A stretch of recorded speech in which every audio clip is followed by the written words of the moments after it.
Thank you, John. It's not always the easiest thing to give a lecture at home, if I can already call the AA my new home here. But I'll take the challenge. I was not even asked, I was told I have to give a lecture. As I was told to have an exhibition upstairs, and of course it's a great honor to be here and introduce my work to the students, but also to the guests who came from outside of school. I also want to thank Moisen for introducing me to the school and teaching here so far. It's all brand new still, and we're trying to find out what it means to be here, but it's very interesting and challenging, and I hope it continues that way, but I'm sure. My lecture will take about 1 hour, 15, 20 minutes, and it consists of 2 parts. One is a reading part, which takes about 15 to 20 minutes, and it always is more difficult to listen to something, but it's like a compressed version of like where my interests are and where some of the projects might anchor in. It's not an illustration, or the work is not an illustration of the text that I'm reading, but I think it's important to at least give some kind of idea where my concerns are based or floating around. And then I'm showing a lot of images, so for those who are basically here for images, just be patient for about 15, 20 minutes, and maybe 1 or 2 projects also might be a little bit more like telling you what the theoretical or the reading part will be. But basically, what I'm showing later is a panorama or a collection of work that comes from the office, which ranges from. Actually, my English might disappear at some point. I'm speaking all day long, and it's not, it's not so easy. Anyway, the scale ranges from objects to urbanism. It incorporates new technology, and it tries to extend the vocabulary and the material of architecture with new media, with other kind of architecturally, not architectural based material. But of course, and I feel always this is important to mention, this is not just my work, it's a work of a team, as every architecture office is composed of a couple of people. It's a network of people. It's specialists from outside. And I just want to mention 2 people I feel are very important to the office, especially for the town hall project, which is Sebastian Fink and Andre Sander. A lot of the work I'm showing tonight are anchoring around the topic of public and semi-public spaces. Especially because I think that there is a big change in the perception of these spaces and also occupancy of public space, which means that it's not anymore a background where activity happens, but space and architecture itself become an activator or become a catalyst to generate activity, generate communication and interactivity. It also means that a lot of the work looks at architecture not as a constant or a stable condition, but as something that goes through phases and adjusts itself to different programs, to different contexts, time-based issues. It also shows that a lot of the projects are looking at the surface as a layer of interaction, as something that looks into before and after, that uses issues of transparency, not only optical transparency, but also now electronic transparency. And it all tries to open up questions of a new understanding of space and architecture in our new millennium. So I'm reading now the text, and again, as I said, it might take about 15 to 20 minutes. If boredom seems to be an escape from the social contract into non-expectation, into time for muscles without tension and responsibility only for the self, then, on the other hand, it is the very condition for critical observation. Escape from the social contract into public space is finally conquered by infinite accessibility through portable phones and other mobile electronic accessories. Similarly, private spaces lost their function of the ideal retreat. TV shopping, communication devices, and home workstations, which blur the separation of home work, are questioning the spaces of retreat in domestic environments. Perhaps these distractions and confusions are somehow welcome. The need for public intervention in private space can be easily considered as a prevention of boredom. Distraction helps to delay the possibility of an experience of boredom and prevents the conflict with one's own reflective mode. Distraction replaces reflection. But in my own opinion, possibility of boredom must exist, since boredom exactly defines the situation of transition in between actions and the moment for corrections, decisions, and finally reflection.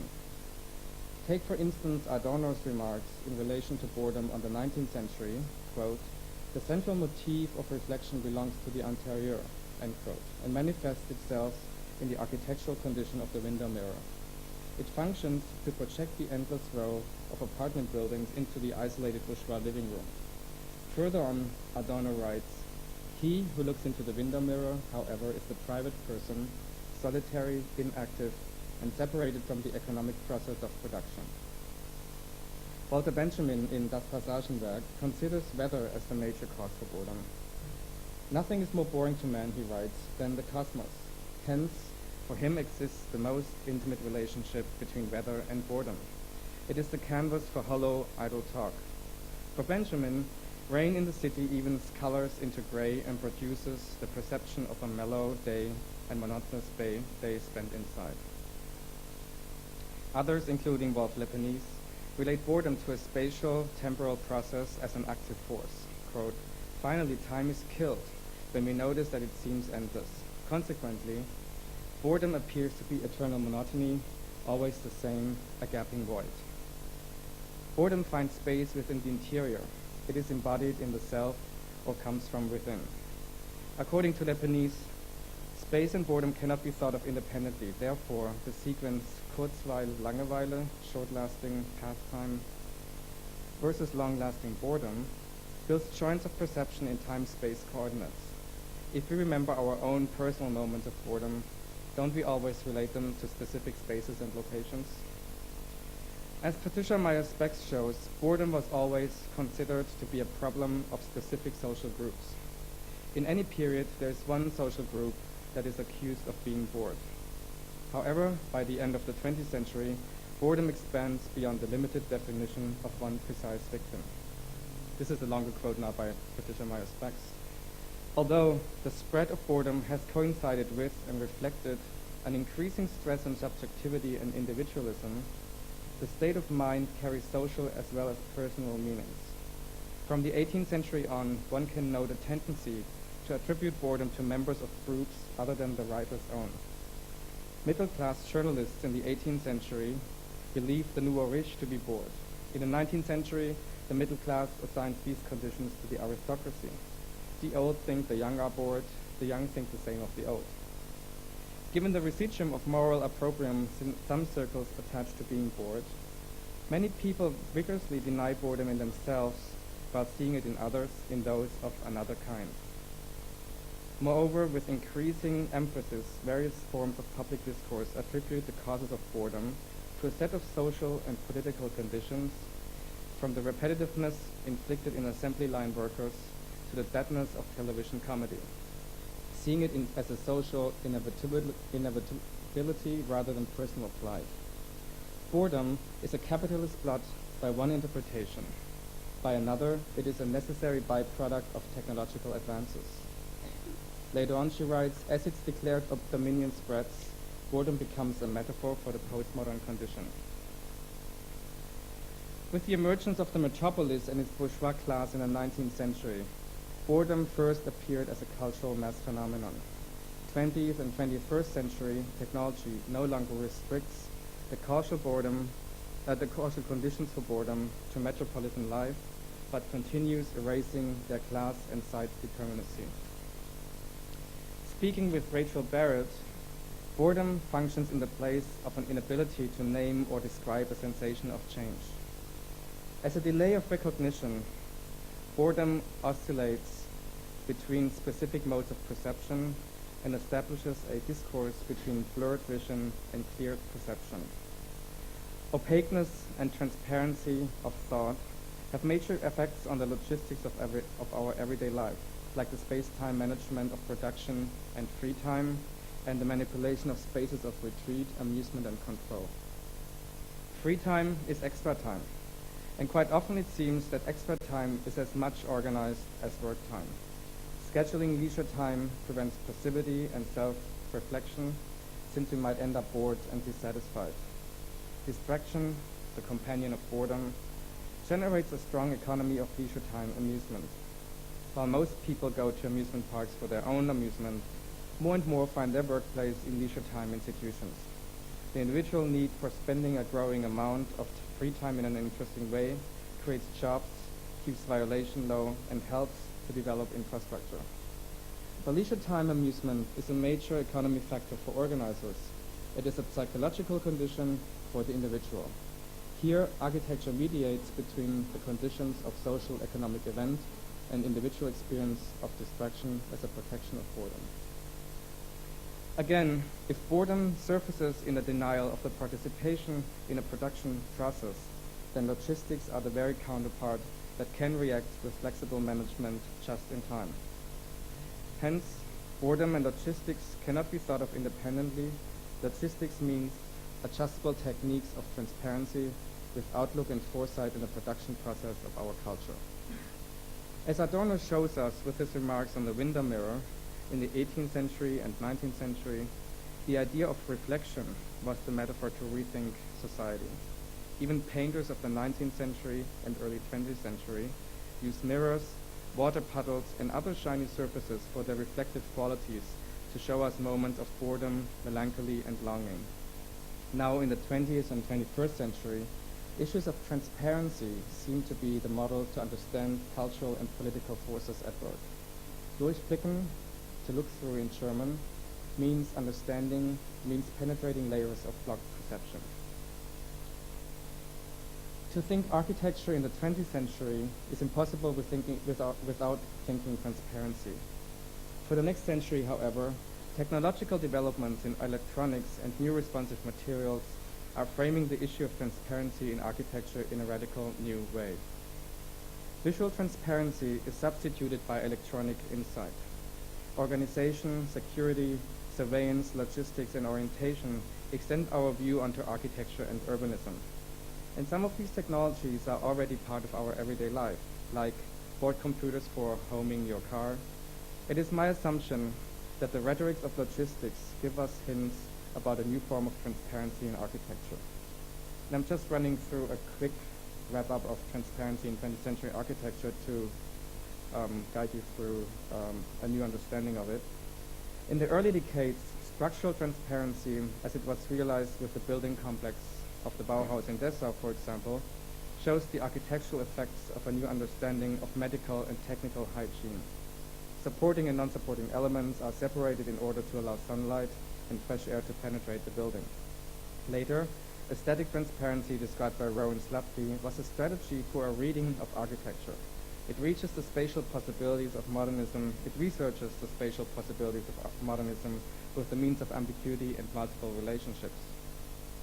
With political transparency in the 50s and 60s, as argued by the German architect Günter Behnisch, for example, transparency in architecture became a political issue. Walls should become democratic, a non-barrier between inside and outside, and therefore lose their meaning of separation between the people and their institutions. This was an argument about controlling political power.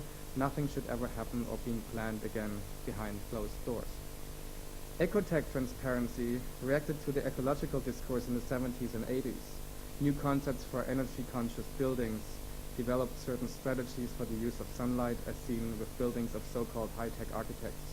In this case, it is the energy of the sun which creates a new ecological architecture made of steel and glass, penetrated by natural light.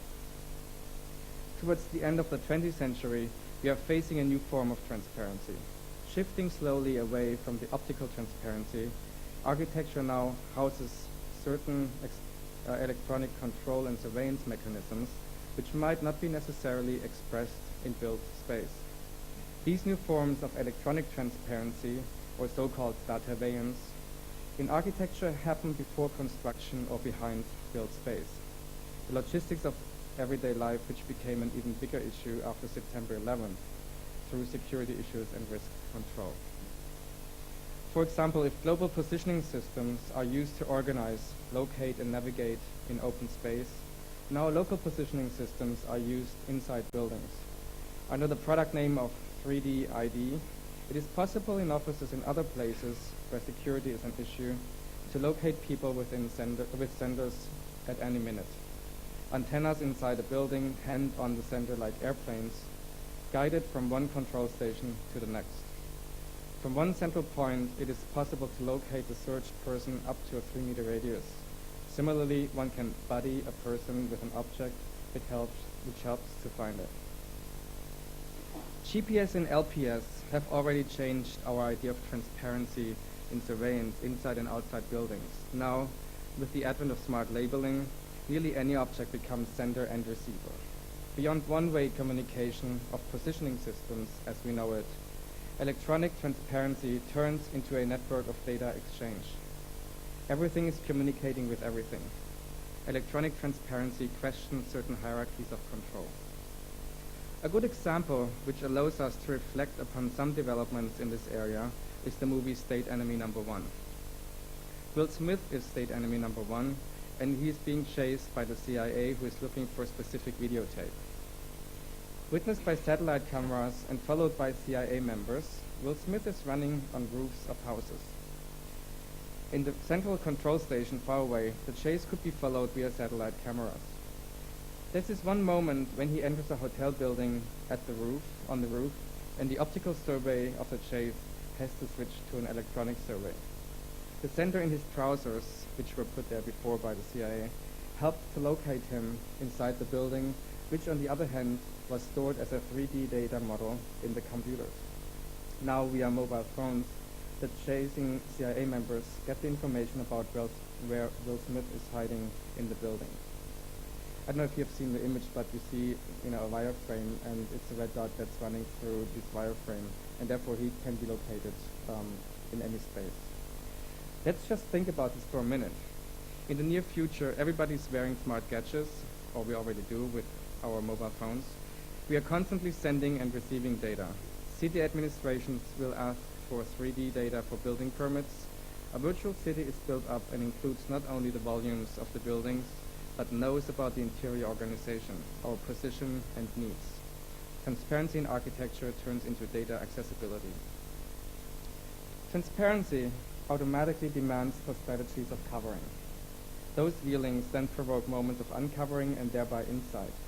Hence, curiosity, secrecy, and ignorance, again companions of boredom, celebrate an ambiguous game with architectural consequences. The following projects situate themselves in an oscillating position between blurring and clearing, techniques of covering and uncovering, say, in order to tease function, program, and connotation. The traditional binary of inside and outside is replaced by maybe in front of or behind, within a furthermore questioned definition of public and private. This includes hybrid structures from object to urban schemes, rethinking programs, and pattern of occupancy. The architectural surface here turns into an uncalculable layer which mutates between a separation element, an interactive plane, an information carrier, and or seemingly complete disappearance. The presented projects are far away from making conclusions. They frame questions and highlight specific aspects of public and private in a changing socio-cultural context. And now I'm turning to the images. I would like to start with a project, a competition project we did for Ascona in '98. This project was basically looking at Ascona as a tourist site because Ascona, which is at the Lago Maggiore in southern Switzerland, basically makes its money from tourism.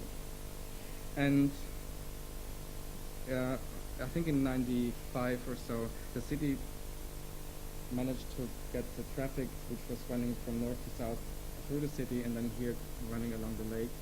They built a tunnel so it was actually running through the hill and bypassing the city. So this is the big plaza, the Lungo Lago as they call it, where all the restaurants are, and that's the balcony for the city onto the lake. And we proposed a doubling of that plaza, which then was rotated 90 degrees into the lake, and therefore you create this pier which is 400 meters long, completely programmed with tourist activities. They also asked for a ferry terminal, but everything else basically was our proposal. It was a very open competition in terms of how to activate the relationship between the city with the water. So what we proposed was, when you look closer, a series of tourist activities from Kodak points to boat rentals, to cafes, to mini golf, to like artificial beaches, all the way down to a cafe that would look to Italy. The design strategy that we used was, if you look at the plane in section, you would get this line. And this line is, at this point, a starting point, like an urban surface that now gets programmed with these different programs here, from, again, Kodak Point to ferry terminal to a wine cave to a boat rental and so forth.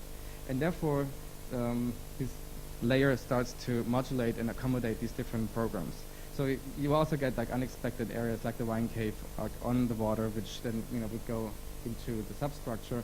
And the substructure were these concrete bathtubs, basically, which would float in the water and carry that surface. You get a more detailed drawing here, but these are these concrete boxes, empty boxes that were floating in the water and then anchored onto the ground. And the whole thing was basically, was like a spine. You would get these units, and in between those units were rubber joints, so it could stay flexible, like with the changing water. And in the end, here you have, at the southern end, you would have the cafe that moves up, and you create like 3 layers of a platform for like a panorama platform, the cafe, and then also like a more, like a shadow part of the cafe. This was in the view how it was sitting in the water. But what was also important was not just the manipulation or the modification of the surface along the program, but again then how does this once established formation of the surface is going to change according to tourist seasons. And again, like since it's a tourist program, we were looking into the 4 seasons, looking at one specific situation, which is the southern end here with the cafeteria coming up.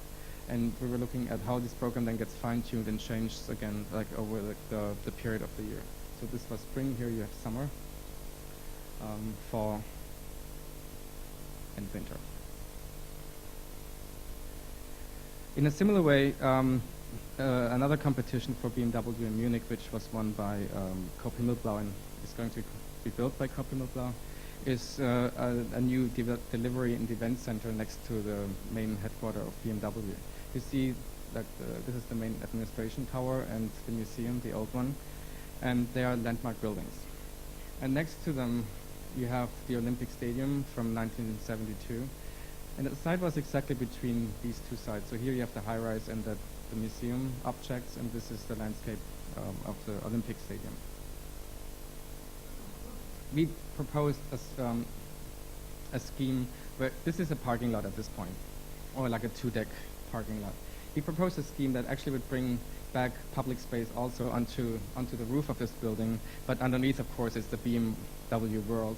At the top, it would be an open space where you could take things that you would buy, like BMW bicycles. You could like play with them on the roof, or it's just another platform. And again, it mediates between the landscape of the Olympic Stadium and the objects. So what we proposed were these 3 volcanoes with a landscape in between them. But the strategy was similar to the one before, the Ascona project, where these arms would reach into the context, and one would be the Olympic Park, one is the housing, and one is the BMW area, and suck in the public and pump up basically that site with public activity. So these are some study models. Here you see the BMW buildings, and this is the Olympic Park. Again, maybe there are some references to cars. Here we had in the volcano windshields, so you would have restaurants. The restaurants would be up here, so you could use the roof as another extension of the building onto their own ceiling. And this is a view on the roof, or on the new urban space.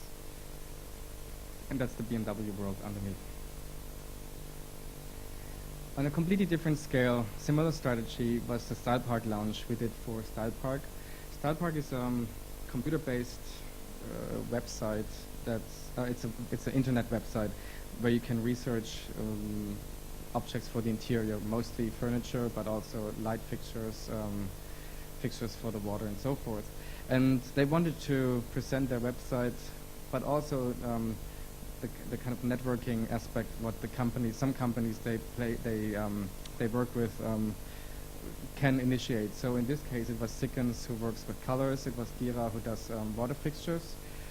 Gira, there was one company who does outdoor furniture, and some other company who deals with electricity. But the idea was not just to present, the website, but also create a new form of public or semi-public space. This was at the UIA Congress in Berlin last year in July, and it was situated exactly between the fair and the UIA Congress and the fair, which was for like planning professions, computer software and so forth. So this was exactly the intersection between those two, and Style Park wanted to offer a place where you could relax, where you could hang out. It's a communication platform also, like a real communication platform. On the other hand, you would also be able to do your internet business there and get introduced to Style Park website. What we used was a linoleum surface which would cover the whole structure except for the sides. And we programmed the site with computer terminal areas, but they also then would become a bench or like a seat where you could sit down. It was programmed with projection surfaces, but also with storage space and counters for communication, putting up catalogs and so forth. The plan was very simple. This was the way to the Congress, this was the way to the fair, so people had to kind of go through that space. And we used strips that became programmed. It's also a modular system, so this thing can travel, and was rearranged once for a Hanover fair in January this year. So these are, like, all these elements are discrete and can be replaced, and then they get extended with the linoleum onto the floor. So this is one shot into the space. It's all wooden construction. You send in the computer files to the carpenter, and they do all this. This is like wooden construction, and then covered with linoleum. These are all these terminals, and then this is the counter. And the idea was to join these, everything that programmatically has to be needed was within these surfaces, except for the keyboards and the mouse. We couldn't afford having flash keyboards. But the idea was actually that everything is like built into the whole thing. Maybe the most kind of clear or investigated version of this transformed topographies or surfaces is an exhibition design we did for the ZKM in Karlsruhe, which is the Center for New Media and Art. And it was for an exhibition called Control Space. This was happening in 2001 in September. And we were asked to do the exhibition design for a whole collection collected or curated by Tom Levine. And all the artists' work that were presented here dealt with certain issues of surveillance. Of course, most of it was photo-based or video-based, surveillance camera-based. But then there were some other objects, very few, but most of them had either were printouts, huge huge photos, or little videos that need their extra chamber. Our strategy was that I don't know if anybody knows the space, but it's about 3,000 square feet in an old industrial building, and you had two courts, like skylight courts, but it's basically a whole, just like a big space. We again decided maybe to rethink the idea of surveillance in an architectural way, or like in an architectural important way, where we are standing upright because that's the best way to survey a flat surface. But again, what happens if this flat surface gets programmed with all these different artworks? Some of them need a big wall, some of them need a little chamber for a sound piece or like a dark space for a video. Some need platforms because there were objects they wanted to put in. Let's say one artist, he put in surveillance cameras in the eyes of teddy bears, so parents would have like they could control like if their kids were playing at home and so forth. So there were like these platforms with like teddy bears laying around with like one eye being a video camera. So if like this new topography introduced by the artwork created visual barriers, then of course our prosthesis, our technical involvements and inventions come in, which is surveillance cameras, light barriers, infrared cameras, and so forth, motion tracking devices. So since a lot of the artwork already had all these cameras built into like the whole space was super saturated with technology, and we said like we would like to take advantage of this thing. So each, this is like a simulated way how people would move through the space. But what happens is when we work with a software company, when you buy your ticket, you would get a little printout, which is like a badge when you go to the Metropolitan Museum, or I'm sure museums here in here as well, and which each badge that you would stick on your clothes would have a specific individual pattern. And a software could actually detect your pattern and locate you within the exhibition space, for like with a specific, like after, it has to be big enough so the camera can read it, the resolution is big enough, but it doesn't have to be too big, it's like 4 by 4 centimeters or something like that. So our idea was that while the visitor goes into the exhibition space, he's constantly monitored and tracked down, although he doesn't really know about it. But it just looks like it's a pattern and everybody has more or less the same pattern. So when you walk through the space, this is then the final layout, projection rooms, Peter Weibel's Seeing and Being Seen project and so forth. So you would exit, and when you exit, you would actually discover that you were being tracked. But so far, we simulated some characters or profiles of somebody who runs in, he looks only at highlights and goes out. Somebody who has a high attention span at the beginning, but then he loses it and like leaves. There's somebody who really wants to see everything. So, this is just like simulated, but also in terms of selling the project to the people at the museum. Everybody was excited, but then in the end it didn't get realized because they were afraid that maybe we wouldn't succeed technologically and then they would spend too much money. Also, it was just a moment when everything kind of collapsed in terms of financial support in the cultural world. But we, just to finish this up, our idea was when you check out at the exit, you would get a souvenir, which is your personal walking drawing. And only then you would realize that walking through the exhibition actually becomes a productive moment or productive mode. And this is something that you would take home and basically, documents the moment that you were in the exhibition. It shows your profile, your attention profile, more or less. There was one thing that got realized, and this is also why we were contacted in the very first place.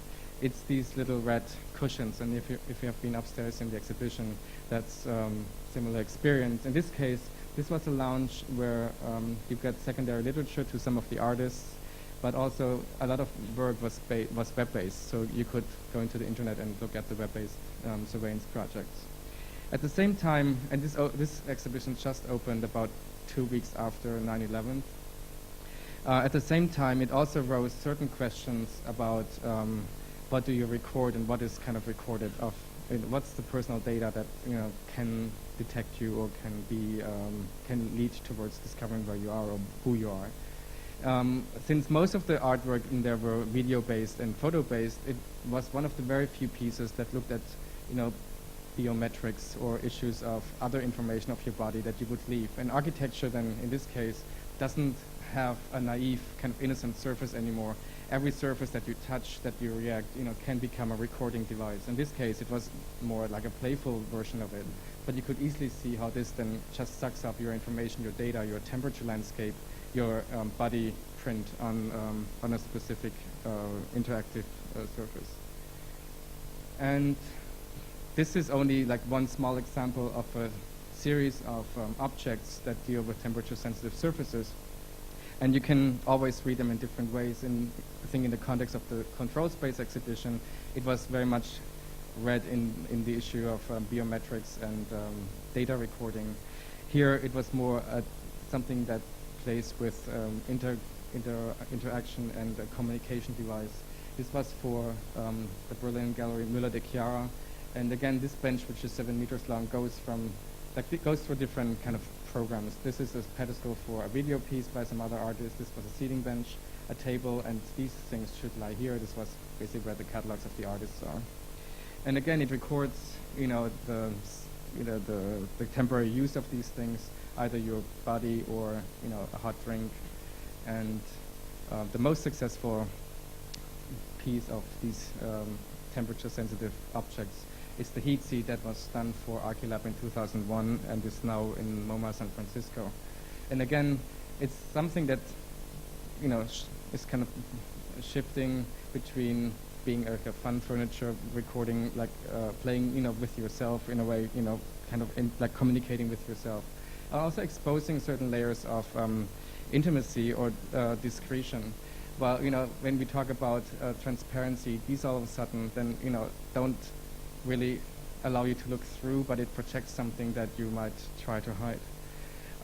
Another thing is a waiting area at Pixel Park, which is a media advertising company in Berlin. Again, this is in the waiting area in the beginning, at the entrance. And I'm showing this because it leads to another obsession that I have, which are these patterns that you see here on the wall. They are called data protection patterns, and you find them at the inside of envelopes when you get your secret PIN number from the bank, when you get a salary slip. These are the patterns that are this confusion, this mesh of numbers and letters and geometries. In this case, this is like you would look at an envelope from inside, and the address field, like the window, where you see the address usually, that's where a letter gets personalized. In this case, you're personalizing for a moment this space as yours. But I'm showing this because it leads to a whole set of other projects which deal with data protection patterns. And as I mentioned before, you find them on DHL slips, at the inside of envelopes. And I'm collecting these now for about 10 years. I think I have to start archiving it now, but I'm sure I have about 300 different patterns. And I'm still welcoming everybody to help me collect them. It's pretty exciting. And also when I research the history of these things, there is no history. It's kind of, they covered their own kind of science history. The oldest source I found was a printer in Berlin from 1913. And it is my suspicion, but nobody really proves it. He offered lead blocks, in his catalog with these data protection patterns.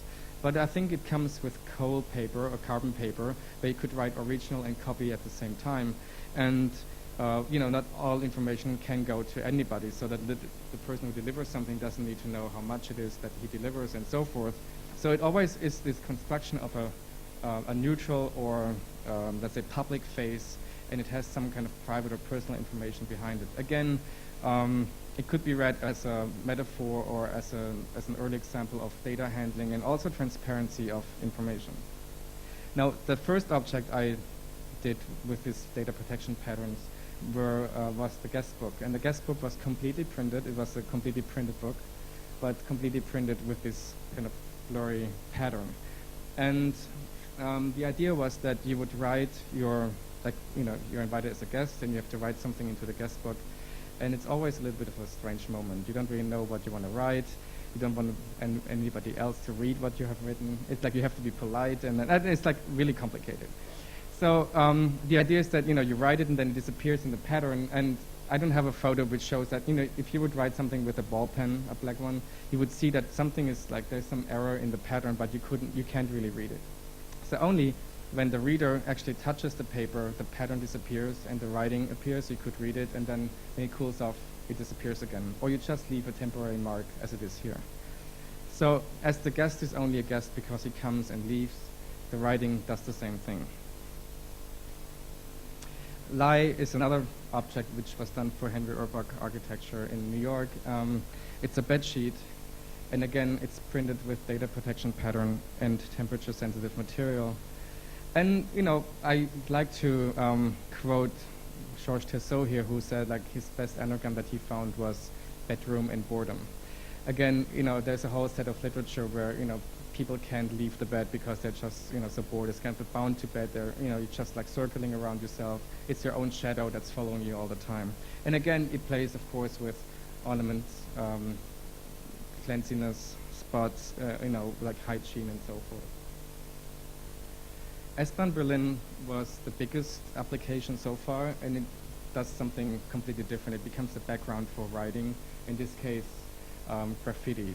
It was a competition for just the design of anti-graffiti surfaces. It's a technique, or it's a material by 3M that can easily be cleaned, and they invested about 500,000 marks then, and I think they gained 25 million in terms of cleaning costs. So it's like the relationship of what graffiti and violation does to, let's say, the public appearance in these public transportation things is quite enormous. Anyway, I applied these patterns onto just the walls and the ceiling, and this is how like writing in public space then looks like. It's graffiti, and it becomes, the surface now becomes more like an interface between institution and vandalism, because it can be easily cleaned, so you can write again. So it becomes more like a play between like the two powers.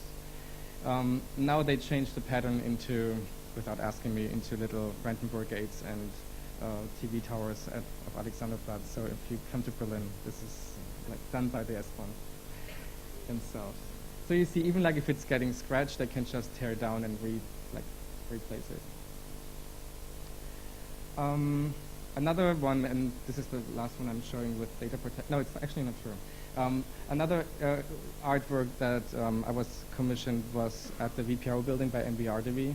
I'm sure you all know the building. It's this open space, and they have a lot of communication problems in there. First of all, it's very noisy, so they have to bring in a lot of new carpets and acoustic devices.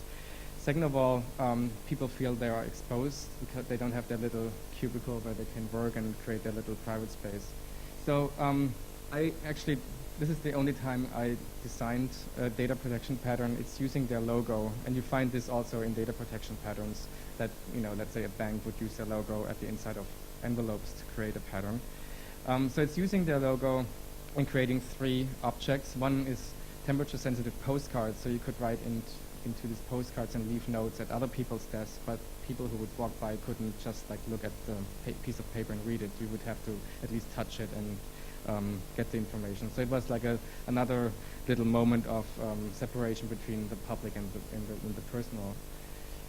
I also introduced carpets, something that they anyway do, and they were really highly handcrafted carpets with the logo of VPRO, so it kind of reduces the acoustic noise that's happening in the building by walking around.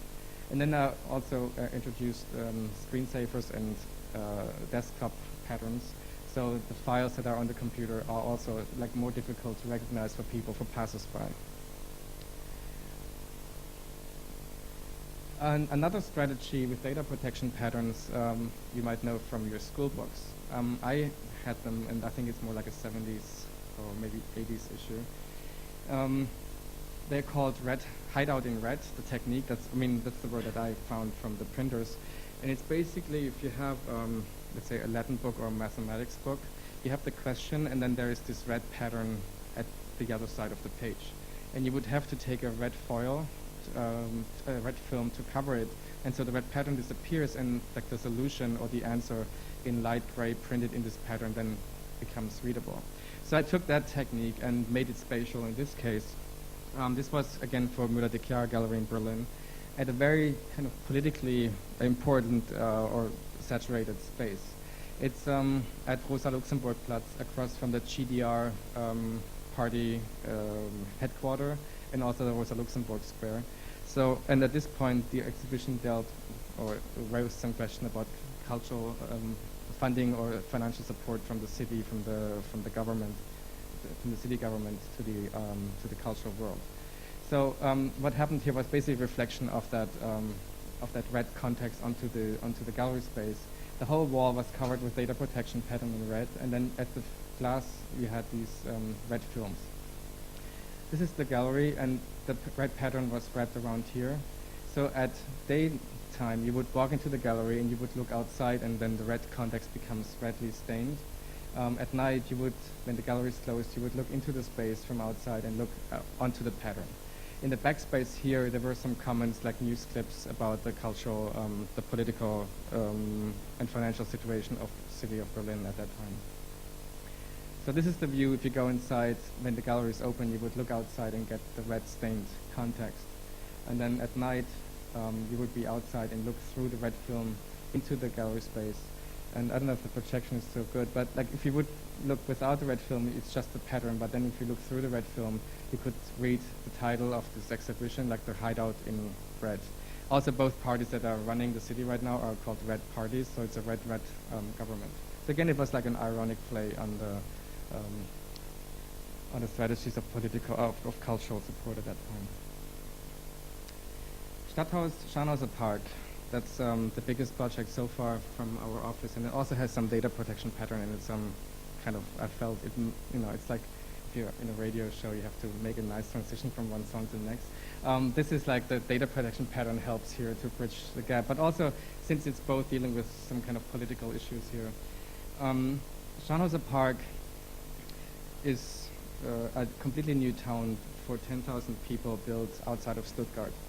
And it's built on an American military base called Nellingen Barracks. And the Americans left in '92.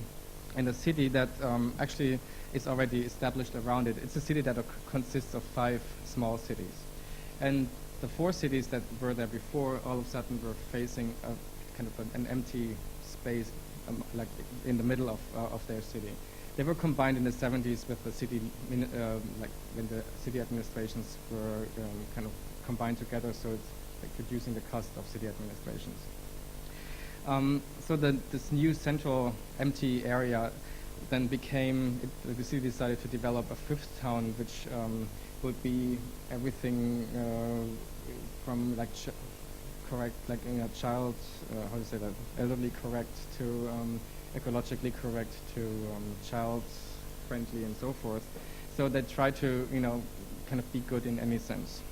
On the other hand, it also is connected to Stuttgart downtown, and there's a whole development in Germany now that old train stations get removed from the center of the city, and this area then becomes developed as a new part of downtown with a lot of new offices and so forth. So the idea was for all the people who live in Stuttgart, they could take the tram and be up here in Scharnhauser Park in about 22 minutes. Also, the city decided to have all the public programs and functions there before people moved there. So you would find a big supermarket, you would find schools, kindergartens, and of course the town hall. But since in all the other towns, like the older towns, the city would distribute different programs into existing buildings. Let's say the city library goes into an old wooden building, while the exhibition space for the city gallery is in some other building. There was no like old building they could place in things. So everything was put together like a little leftover dinner, like a program that doesn't really belong to each other. All of a sudden has to become a neighbor with each other, and that kind of tension also forced us to rethink the idea of negotiations of space, of neighborhood within that building. What you see here is like the situation as it is right now. It's meant to be a very dense center at some point, but it's a very early stage, and the town hall just was finished about one and a half years ago. Now there is a new building here. I don't have a picture of that. This one still seems to be not happening. Again, economy doesn't help at this moment to push the project along. But what you see is this is the condensed collapse of different program. Then you have a cantilevered roof. This is the entrance, and this is where the big square is going to happen in front of the building. I'm showing this just for you to anchor this project for a moment. This is the location of it. This is the town for 10,000 people. This is the town hall, school, kindergarten comes here. These are row houses. They are mostly built already. This was an area for a landscape garden exhibition last year. Here are some fragments of military housing, and they were extended by vertical 8-story high-rises, and all this is like under construction at this moment. The idea is also that this building not only becomes a town hall, but it becomes a new part of the town, like a civic center, and it interlocks with its surrounding. So the building has 2 completely different phases. One is the volumetric kind of monolithic approach that it anchors there. It shows like I'm the center. I'm marking this place. I'm giving you some kind of, let's say, identity, or like something that gives you a location. Well, then there are these cutouts that interlock the building in terms of open air spaces with the surrounding. And then when you go inside, which I'll show you later, it's a completely different approach. But what the building does is it has all these different programs, but still we consider the whole thing as one open floating space, and only certain areas that have to be programmatically contained or kind of locked away then become encased in these concrete boxes. So inside it's all exposed concrete, so everything that you see in concrete is bearing construction, and everything else in between is one open space, sometimes divided by temporary glass walls because you have to close certain areas. In this case, you come into the building. This is the city library. This is the town hall where you get your passport extended and so forth. This is the gallery space, and then this is the little video or a graphic collection space, and then you take the stairs down. This is like a two-story space from out underneath. I don't want to go through all the program, but the idea is that you understand it's like a collection of cubes of little containers that are stuck on each other, and each floor is completely different, has different programs, from music school to language classes to gym areas and a wedding room, and it's becoming like a three-dimensional labyrinth going through the whole building. But on every point, you have a view possibility outside, so you understand the dimension of the building, but also you can locate yourself to the surrounding. The building also has two, or let's say three, kind of geometrical shifts, and they also play a little bit with the situation or the location that was given to it. We had to deal with the perimeter of the building, and it was fixed, so we couldn't play with that one. But it's a very strange perimeter, and I should have said that earlier when you saw the plan. But it's a solitaire, but at the same time, like the solitaire is adjusted to certain block lines. So it's not really clear if it's a part of a block and it's just a mini block, which has no courtyard in the middle, or if it's really a solitaire building. So this kind of ambivalent situation then kind of makes this building move awkwardly and kind of trying to, show its uncomfortableness in a certain way. But also when it hangs back, it tears people into the building. So with this roof, it also attracts or has a certain tension to guide people into the building. What you see here is a water installation that I'm explaining later. But the building not only provides program, but it's also considered as something that animates space with other elements than just architectural, the architectural language. This is when you go in. This is the exhibition space, for example, with the bridging box from where you go downstairs. And I have to go back for a second because this is also interesting to explain. And it's not necessarily a complaint about the city, but maybe it's more addressing the architects, in the way of how we communicate. We had to provide an access to the parking garage through our building, while the parking garage is underneath the square. So there was no other way than, of course, affecting the floors above, because you need a specific height here, and this was the street, so we couldn't go down earlier. So what we proposed was, this is the library, that in this area where it becomes like narrower, we thought that this would be perfect for the kids part of it, like the children's area of the library. So they would have their own height, their own space, and then adults would walk towards the kids. They would have to bend down and kind of become, go closer to the scale of the kids. This was really, really difficult to argue with the librarians. They hated us so much for this, and they thought this would be the most ridiculous thing ever. But there was no other possibility. We could have stopped the space here, and so this would be lost space. So one of the most nasty parts in the presentations to the city administration was really fighting for this space, which for us seems not so special, right? But they really hated it. So finally the building was done, and now they're so happy with it. I am actually moved that they would allow themselves to tell us that they really like that space now. But it was one of the most nasty parts that we faced in our process. But I think it's also important. I'm not saying this because I would like to put the blame on them, but I think it's also telling me that there must be another way to explain certain things that for us don't look too crazy, but it seems to be so unconventional, something like this, to communicate to other people. So just as maybe a side comment on the process, how you deal with the whole community. This is the main staircase here, which is then tilted in the other way, so it has like another 5-degree angle in the section, which you see in this one here. So the building sits on a platform which has a different color pattern, which is a little bit shifted, then you have it in one direction in elevation, and then in section you have it inside that building. And again, it has kind of a built-in XYZ axis rotation. At the outside, the building is clad in aluminum from silver at the bottom to dark brown at the top. And this refers again to something that we found in the old parts of the towns, which are slate facades. They used dark slate and light slate and had very graphic patterns and rhombs and like triangles with lighter and darker slate material. So we thought it would be interesting to look at a material that's a contemporary material but deals with certain kind of matte shininess, metal matte shininess.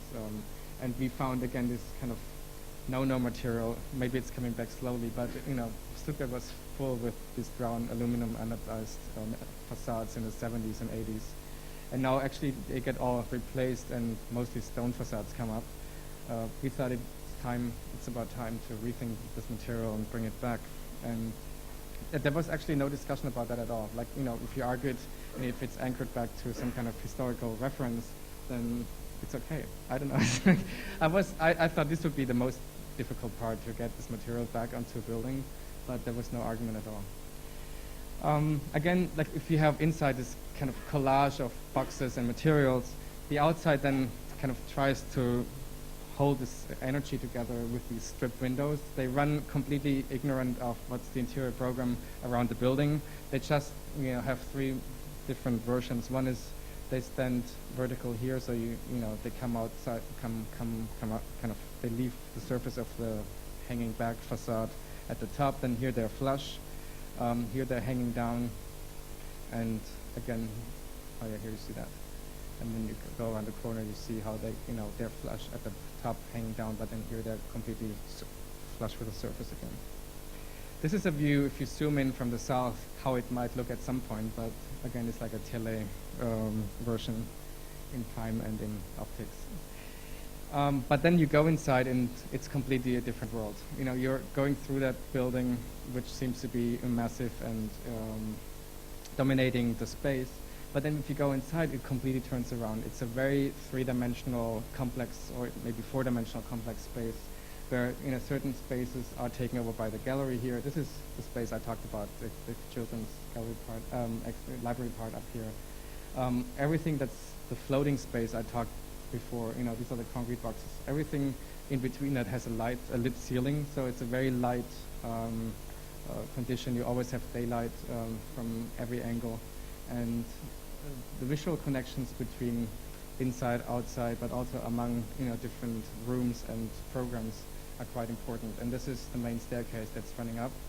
Again, some kind of maybe irony is built in here, where we thought that in this case the citizen actually is the celebrated star. It's like in a Saturday night gala show where the lit staircase, that's where the star comes down. Here it's actually the citizen that's celebrated in a certain way. Here you have it again. So we try to bring everything into the surface, so there's no light element, there's no extra object, but the surface then contains all these different needs, programmatic needs. Again, some relationship between hallway and the staircase.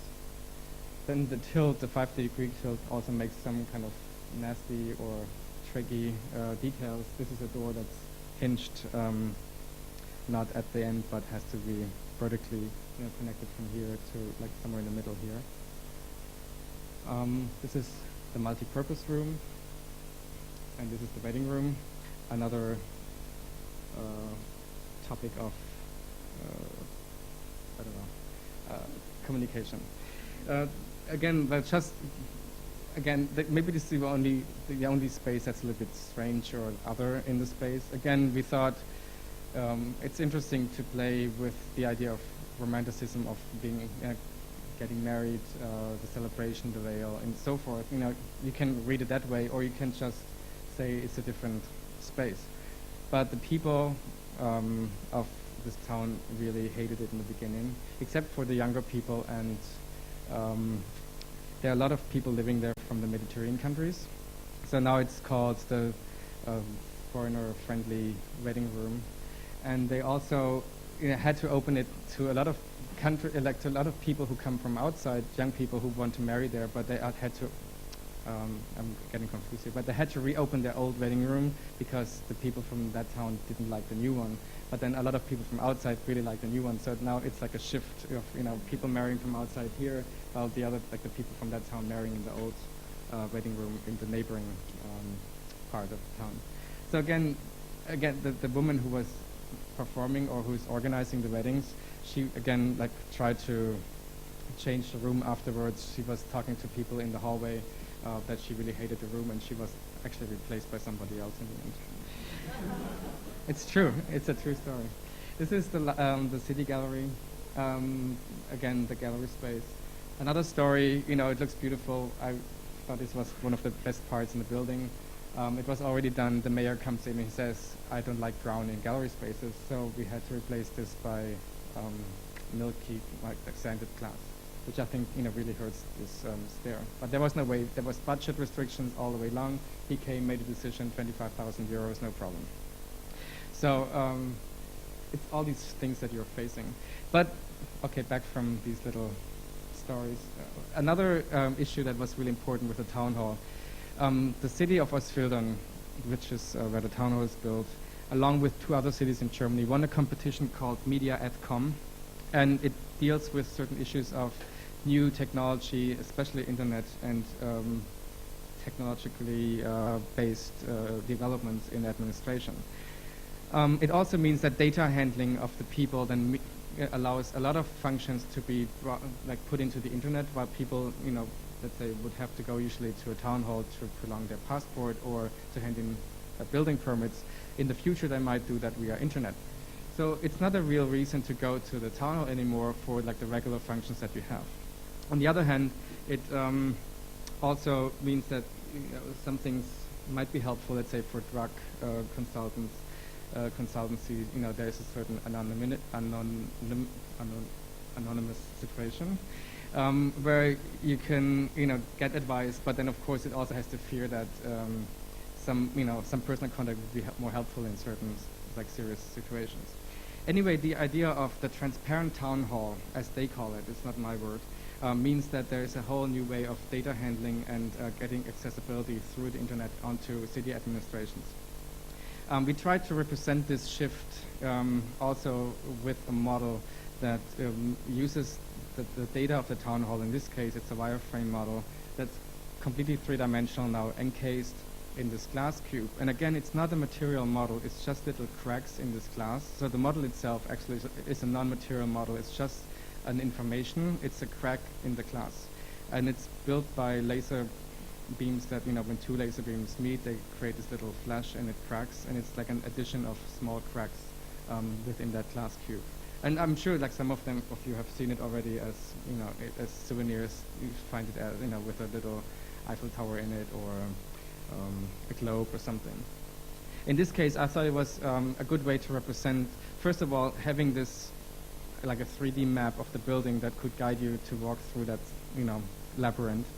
But on the other hand, I think it also represents the shift of architectural representation, or architecture as representation, where you have more or less a non-material model that tells you about the data issue of space in this case. Now coming back to the activators, or things that are working as catalysts to animate space, one of the most important projects we did in this area are the pitter patterns. And again, this relates to a condition that we had to deal with, which was every building in this new town have to keep the rainwater on the roof, and then not putting it in the sewage system, but giving it back to the ground. So they have these green areas, here in the back, there's a little part. So they would actually guide the water into these little ponds or sunken earth areas, and then it would go back into the ground. we said that we would like to keep the water for ourselves and have it run down the cantilevered roof, creating an artificial rain, something like the fountain to a market square, which would be here at some point. We took that fountain and made it into ours, creating a new kind of curtain facade that now also plays with these regulations of ecology. What it does also, it creates a very nice or interesting acoustic background to the square, but also in summer it creates a certain microclimate that's cooling the square, giving it some kind of humidity and so forth. But again, you could read it in a couple of different ways. We communicated it, of course, in an ecologically way to the city, and again, I was surprised, but there was no doubt about it. But you could also read it, of course, as some kind of comment on the modernist flat roof that starts to leak, and now the leaking becomes actually, something that's creating the new facade of the building. But what we wanted to do was, I only have night images because it's very difficult to photograph it at daylight, but it's still very strong also because of the acoustic presence of it. So we invented some new rain versions, called them frequency shower or rain beams and so forth. We could realize about 4. We have 220 magnetic ventral openings at the ceiling. So and each of them can be individually controlled as open and closed. So all different kinds of acoustic patterns, but also visual patterns can be realized. At this point, we have about 4 or 5 realized. But one of the most moving moments for me was when the rain was working. It completely changed the appearance of the building. Again, the massive building then became this very ephemeral background. It became this background to this very ephemeral new facade, which was this rain curtain. And it attracted all these kids. And all of a sudden, I felt, yes, it's accepted by like the next generation. Like they meet there, they hang out there, that's where they have their first cigarette and so forth. So it's impressive how something so little like this changes completely, the acceptance of a building. The other one is wind light, and if wind light is technology animated by rain, then pitter patterns maybe was technology animated by nature animated by technology. This one here is technology animated by nature. If you would take the volume that's underneath here, it's about 60 meters high and 35 meters long. The outer edges of these poles then define that volume. Again, these poles are leaning by 5 degrees, and they have a 10-meter long glass fiber cable that's hanging down. They're lit. There's a little optic, like a little lens, and they project a light point on the floor. Now, these things start to move with the wind, and we propose that there's a little webcam here which would record the area where there would be a light point if there is no wind, like the standstill. And the 16 poles the images of the 16 poles would be collected by Surveillance camera software, so we would actually get a grid that then would be put back onto the internet, the website of the city. And you have an animated grid that documents the weather condition or the situation on site, but then again, places it on the internet. So it was an artwork that is placed on real public space. At the same time, it also refers to the virtual public space, which is the website of the city. Corridor deals in similar ways with new technology, and I think I have to speed up a little bit. This is an apartment, a rooftop apartment in Berlin, and it also plays with certain technology issues that try to simulate natural phenomena or animation by nature. In this case, it's a long kind of tube that runs through the rooftop. You have spaces of retreat, which is sleeping areas, working space, kitchen, guest rooms. And this space we called a space of possibilities. The client, he's a lawyer, but he also is a flamenco dancer. So he invites people also to have certain evenings, dance evenings, like see my public events. So this is the dance floor area. This is, of course, the welcome area. But we didn't want to really locate program, but in the end, I think that's how the conventional version would be. Like this is the living room, this is eating area, welcoming area, dance area. And we try to look at this space in all different aspects. He's very young, he's really crazy, he's curious, he's techno technomaniac. So it was very fun to work with him, but also sometimes he gets lost. But we could explore a lot of things. Unfortunately, it's halfway into construction, and it sits there now for about 1 year because the guy who renovates the whole building went bankrupt. So there are no skylights yet, so we cannot really proceed with the whole thing. It's delayed now, and we are hoping to finishing it maybe next year. But at this point, it's a little bit disappointing to put so much work in it and don't see it continue because it's just is somebody else who is blocking the whole thing. Anyway, I just want to show 3 aspects of that possibility space, how we reanimate or animate that space and also making it functional in different ways.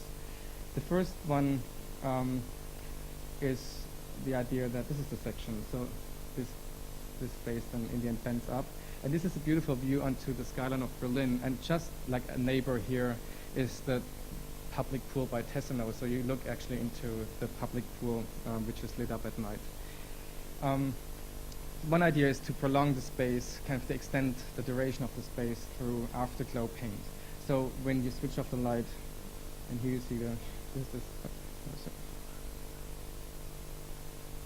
the ceiling of the Tessenow swimming pool here. When you switch off the light, there's another image appearing of that, some kind of other space that kind of extends the space in terms of time. We are further than that, but here you see kind of the archaeology of the future, something that shows you the display of different spaces. And this is the view towards Berlin. One part, and this kind of is an echo of the pitter patterns, but in an interior version, is light noise. And we have about, the plan was to have about 700 light points at the ceiling. We developed this with Dinnerbierlicht, which is a light designer from Berlin. And now we had to reduce it to about 170. But I think since now this is sitting for a little bit, technology improved. And I'm showing you the versions that we did for the 750 light points, where we have a lot of course, alarm technology, surveillance cameras, and all these things inside. Using them to either have light areas tracking you, following you, playing with certain ornamentations. The client actually understood this as something that could become his hobby, something where he can become creative, where he could draw, where he could animate some of his space. So it's having your little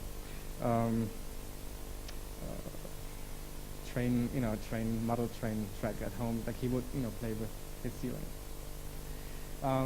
Another version which would then in the end go onto the walls is a project we call Skin Scan, and we developed it with Sikkens, which is a color company from Holland.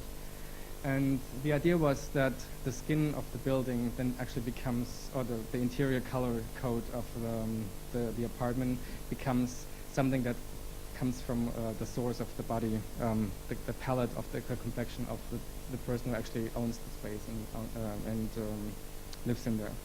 The idea was that we run basically from the basic colors of your complexion, you would run through a series of selection processes to end up with your own personal color code. The idea was that new technology and scanning technology and then a software that would help you to define these colors would be developed with Sikkens, but we got again in trouble with the creative department at Sikkens because they thought it was their job to come up with things like that. So there was at some point Sikkens said we cannot proceed with this because they felt there was too much competition between us and their own creative department or their own innovation department, whatever it's called.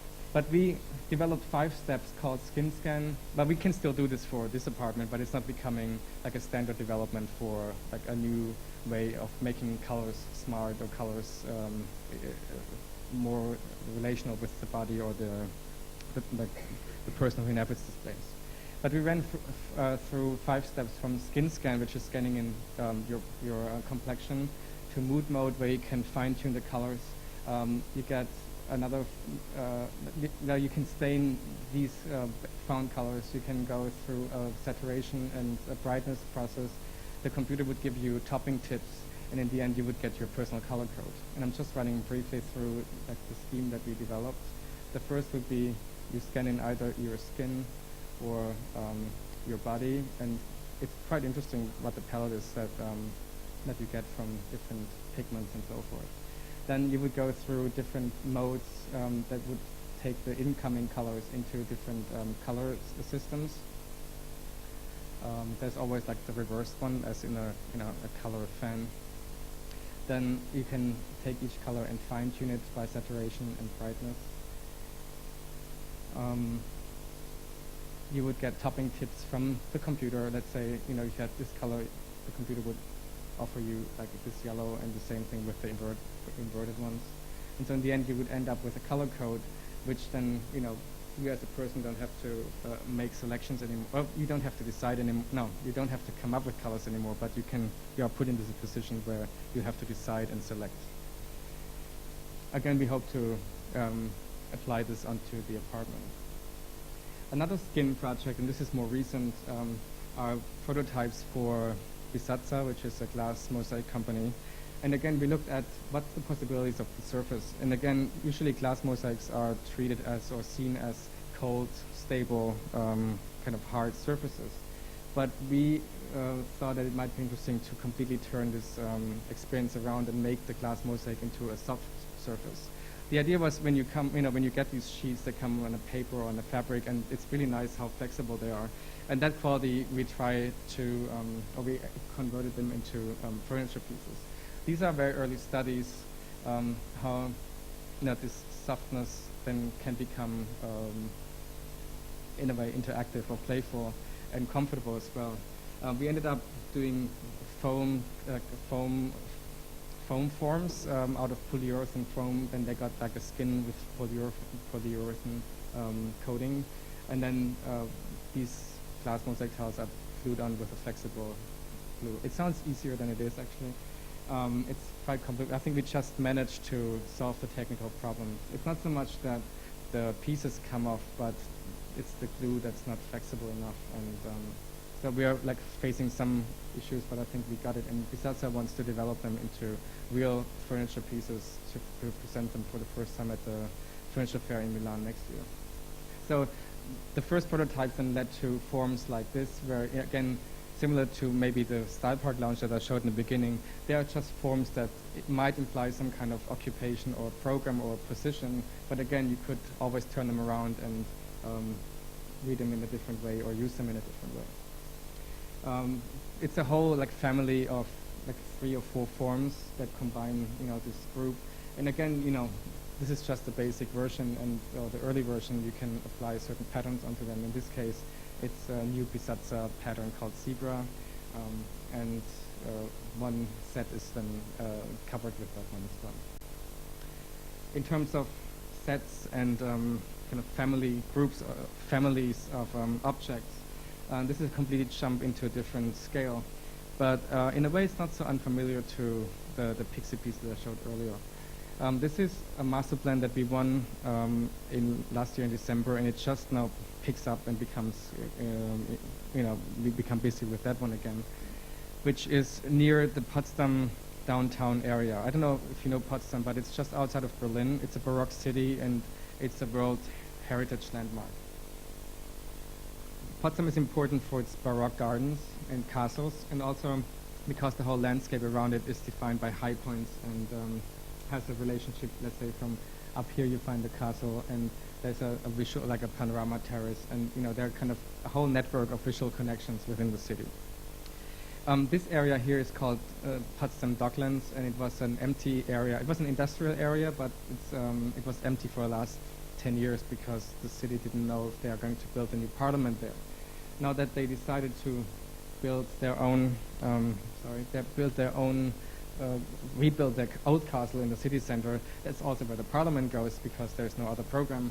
So this one became finally open to new development. And the city develops a congress center here, a hotel, loft living, and so forth. So it's a program that's not so unusual, at least for Germany these days. But it's very unusual in this area because Potsdam already has a lot of tourism and film industry. But still, it seems that there's a need to attract more people and to become like to help the economy and the jobless rate to improve these two.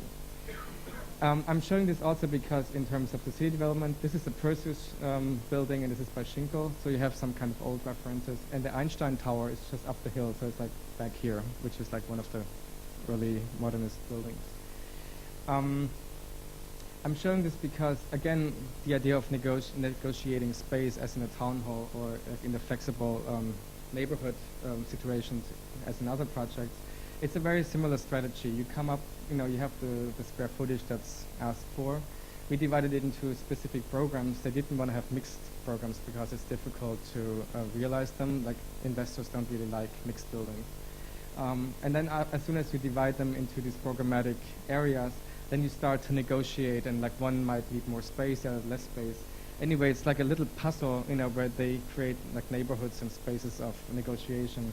And when it's placed onto the site, then you get, these interconnecting spaces, or these like references from one to the other. And let's say as a kind of design reference to the old warehouse area, like storing, layering, putting on top of each other, like shelving. All these buildings we proposed as kind of layers of horizontal slabs, and these are just some diagrams how we thought the overall impression could work. Again, as in master plans, we hope to develop certain guidelines, let's say materials or facade strategies, as for example at Pariserplatz in Berlin, where everybody was told to have punched windows, a beige stone, and like a third of the facade only being glass.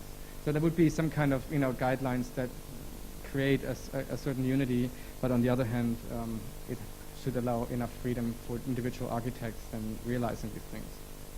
So what you have here now is this is the old city castle that's going to be rebuilt. Right now you only have like this little part here. This is a church by Schinkel. This is the highest point of the city, and down here you have the whole master plan area. Again, it's important to understand that this also plays with certain visual connections. This is the countryside, and when you come into this area, our site starts here. At the moment you enter the city, you would have a visual connection to the high point, which is the dome. And so whenever you have this access here, whenever you enter this access, you always have the relationship to the downtown or the city core. Again, by placing these volumes like this, you always have the connection between the water and the hill, the forest green hill in the back. So it plays with certain visual connections of nature, but also city and neighborhood. Again, I think we were one of the very few ones who proposed like rethinking the idea of the water edge, because Potsdam is on an island, but it never really uses the coast. So this might be the only place where they really take advantage of the waterfront here.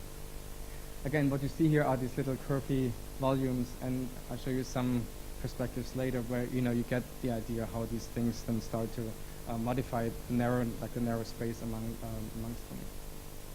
So this is the visual access to the dome you see in the back end. What we also proposed was a pavilion here on the water, which was not given by the program, but we felt that it needs like the space here, that new urban space, needs attractions outside of like office space and private houses, but needs to bring in some culture, some event structures as well. These are then different streetscapes like between these buildings. You see them again here, and these are just some views. The edge at the back where the hill goes up, a view back to the Congress Center and the dome, the central axis. Now here you get this idea of the moving streets.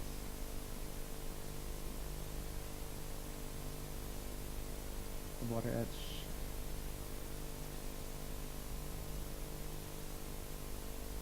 Okay, two more quick projects. Guben Gubin is a project that we developed for IBA. IBA is an international building exhibition in Berlin. And again, it's a water project. It's an island between Germany and Poland.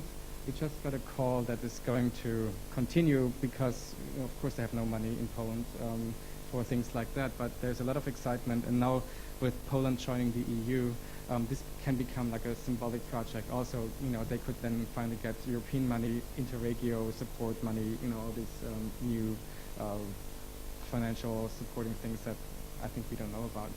But it's an island that had a theater on them before, and the Polish side is called Gubin, and the German side is called Guben. The German side loses about 1,000 citizens every 3 months, while the Polish side gains a lot of citizens. They move from Poland to these edge conditions, hoping that the economy would go up when Poland is joining the EU. While Eastern Germany is still in a very desolate condition, and for young people there is little hope for any kind of job or future. Anyway, this island could really become like a new center or mark this extension of the European Union towards the east.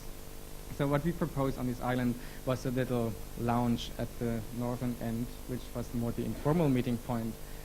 But the more important part was the southern end of the island, which is a new cultural pavilion or a theater that's replacing the old theater that used to be there, a neoclassical building.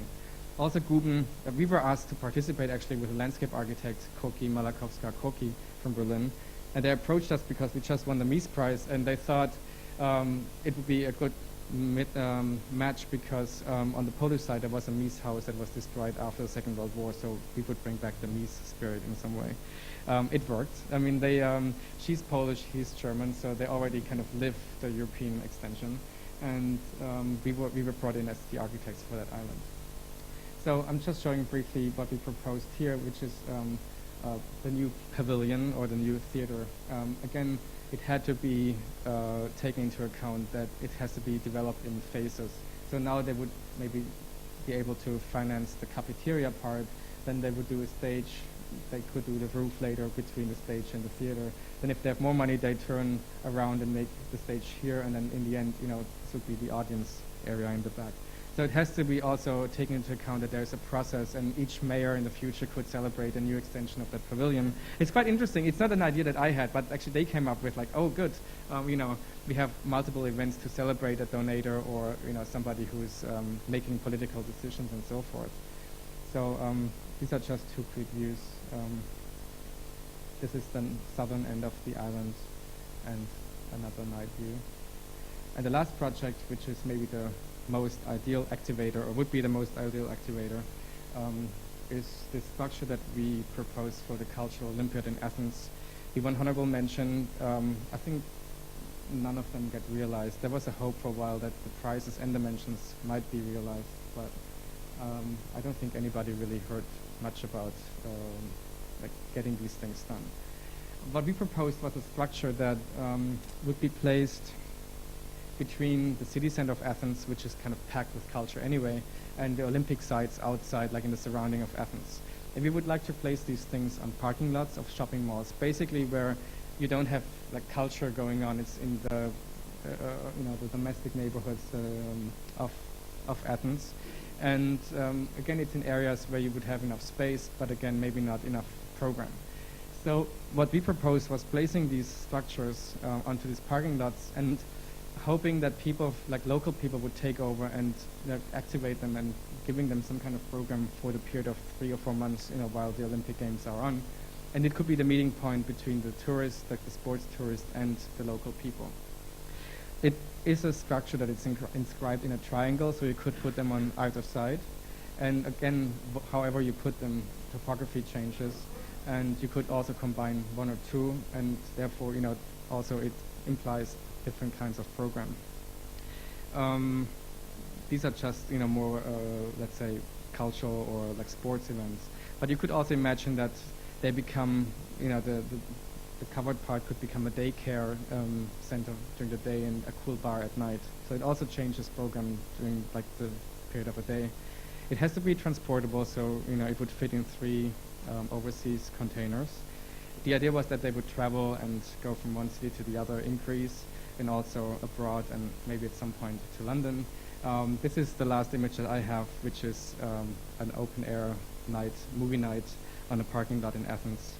And if you want to have more information, this is my website, but I'm also here to answer questions. And of course, I'm here in school, so you can ask me any day. Thank you very much for your attention.